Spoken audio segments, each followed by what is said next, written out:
Hello all, in this video I'm going to solve question number 23 from CBSE class 10 standard math 2026 board paper.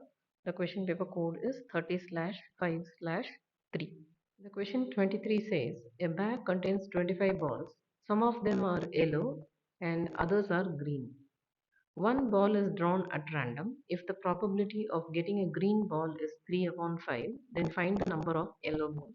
So the total number of balls in the bag is 25.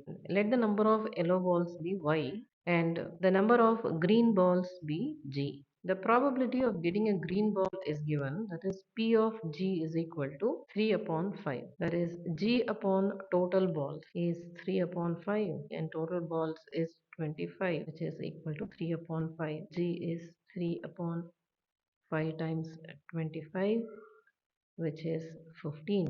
So the number of green balls is 15.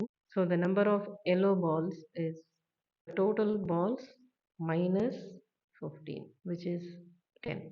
So the yellow balls count is 10. If you found this video helpful, don't forget to like, share and subscribe to my channel Math with Meenakshi for more smart learning videos.